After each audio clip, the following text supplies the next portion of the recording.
Сбили ракету. Да, сбили вот над нами. Диви, вот. Хорошо. Вот он до. Заїбав. Збили ракету. З тої сторони Диви, летить. Со сторони Вінниці збили ракету. Вот он до. Це виїхали. И как только на фронте люди смогут, едете домой. До этого вам будет оказана необходимая медицинская помощь, ну и всякая прочее. Накормят, искупают, все будет хорошо. Для вас, мужики, война закончилась. Вы остались живы, и слава Богу. Если вы нас слышите, если вы нас понимаете, если вы понимаете, что вы наступаете на независимую страну, пожалуйста, выходите на площади, обращайтесь к президенту своей страны. Мы украинцы, мы находимся на своей земле. Украинаның президенті Владимир Зеленский қорғану жана Россияға қаршы санкцияларды киргизүү үчүн Бухарест тогуздугуна кирген өлкөлөргө кайрылды. Бул тууралуу РИА Новости билдирди. Анын айтымында Украина согушка каршы коалиция түзүшү керек.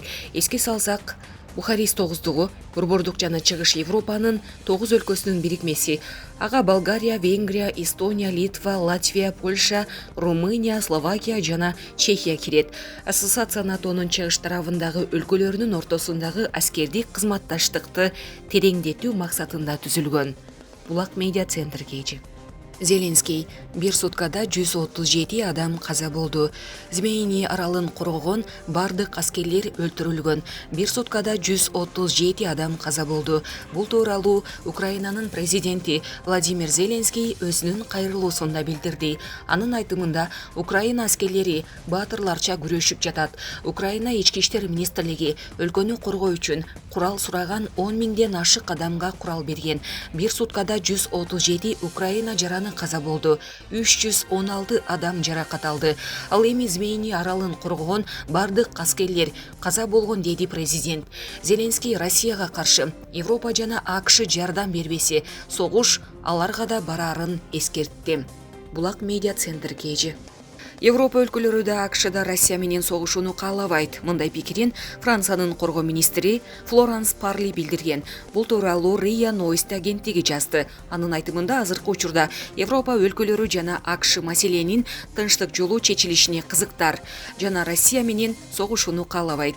Белгилей кетсек, 24 февралда Украинада Россия тарабынан атайын операция башталган. Анын жүрүшүндө Украинанын ири шаарларында жардыруулар болууда. Булак медиа центр кечи. Бүгүн 25 февралда Украинанын асмандык коргоо кызматы тарабынан Киевде Россия Федерациясынын учкучсуз учуучу аппараты кулатылган. Бул тууралуу BBC Украинанын мамлекеттик өзгөчө кырдаалдар кызматынын маалыматына таянып билдирди. Акылбек Жапаров Кыргызстан Орусия менен 200 жыл чогуу болгон, дагы 300 жыл чогуу болууга даяр. Министрлер кабинетинин төрагасы Акылбек Жапаров 24 февралда Казакстандын Нур-Султан шаарында Орусиянын өкмөт башчысы Михаил Мишустин менен жолукту. Анда тараптар алакка катышты. Ар тараптан өнүктүрүү, кызматташууну бекемдөө маселелерин талкуулашты.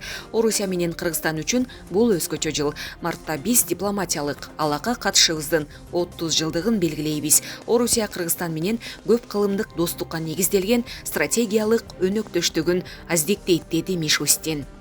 Акылбек Жапаров өз кезегинде Нур-Султан сапарынын алдында президент Садыр Жапаров менен жолукканын, анда Кыргызстан Орусия менен 200 жыл чогуу болгонун, дагы 300 жылда чогуу болууга даяр деп айткандарын билдирди. Ошондой эле Москвага былтыр жыл аягында Кыргызстандын бюджетти колдоого $10 миллион жардам көрсөткөнүнө ыраазычылык билдирди.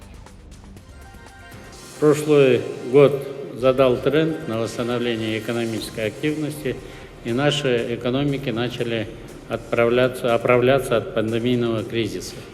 Общесоюзный рост ВВП за период январь-ноябрь прошлого года сложился на уровне 4,4%, что выше среднемировых показателей. За этот же период промышленное производство в ЕАЭС выросло на 5,1%.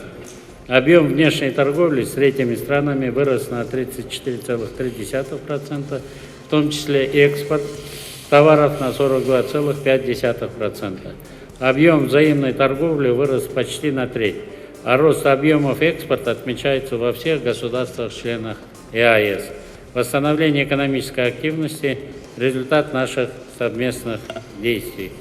Уважаемые дамы и господа, президент Кыргызской Республики, председатель Высшего Евразийского экономического совета, уважаемый Садыр Нуркожоевич Жапаров в своем обращении к главам государств, членов ЕАЭС, обозначил приоритетные направления инициативы на текущий год председательства Кыргызской Республики в органах ЕАЭС. Это прежде всего полномасштабная и качественная реализация стратегических направлений развития евразийской интеграции до 2025 года, проработка вопроса создания Института развития ЕАЭС, обеспечение свободы движения товаров, услуг, рабочей силы и капитала. Отдельное внимание в обращении уделено наращиванию инвестиционного сотрудничества, в том числе путем создания совместных промышленных, агропромышленных, энергетических и инфраструктурных проектов с внедрением инновационных и зеленых технологий. В ходе заседания Межправсовета заслушан и был изучен доклад об оценке инструментов и уровня государственной поддержки промышленности в ЕАЭС, а также обменялись мнениями по направлениям их сближения. Рассмотрели и поддержали инициативу о реализации совместного проекта государств-членов ЕАЭС по осуществлению ускоренных железнодорожных и мультимодальных перевозок «Евразийский агроэкспресс». Проект нацелен на развитие регулярных взаимных поставок сельскохозяйственной продукции и продовольствия государств-членов, а также экспортных поставок в азиатском и европейском направлениях.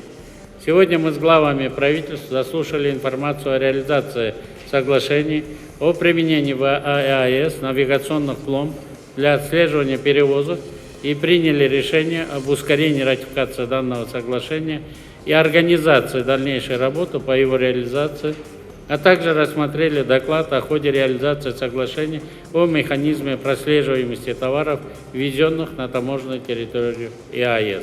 Также Межправсовет рассмотрел доклад о макроэкономической ситуации в государствах-членах ЕАЭС и предложения по обеспечению устойчивого экономического развития. Заслушан доклад о текущем состоянии и перспективах развития интегрированной информационной системы ЕАЭС, а также одобрены подходы по его реализации. В целях совершенствования действующего в рамках Союза механизма налогообложения электронной торговли товарами мы обсудили изменения в договор о ЕАЭС в части порядка взимания косвенных налогов при электронной торговле товарами. Изменения направлены на выработку механизма контроля за перетоком товаров, приобретаемых для личного пользования в интернет-магазинах одной страны и используемые далее для коммерческой деятельности в другой стране. Рассмотрели инициативу Республики Узбекистан об участии в работе ЕАЭС по отдельным проектам с учетом статуса государства-наблюдателя при Союзе. Хочу отметить, что в ходе заседания состоялся содержательный обмен мнениями по другим актуальным вопросам нашего взаимодействия в рамках евразийской интеграции. Следующее заседание Евразийского межправительственного совета по инициативе белорусской стороны состоится 21-22 июня 2022 года в городе Брест. Хочу поблагодарить участников сегодняшнего заседания за продуктивную и конструктивную работу. Пользуясь случаем, хотел бы отметить, что в рамках председательствования Кыргызстана в органах ЕАЭС в Кыргызстане будут проведены ряд мероприятий, в том числе заседание Высшего Евразийского совета и первый Евразийский экономический форум с участием уважаемых глав государств-членов ЕАЭС. Мы будем рады приветствовать глав государств и делегации бизнеса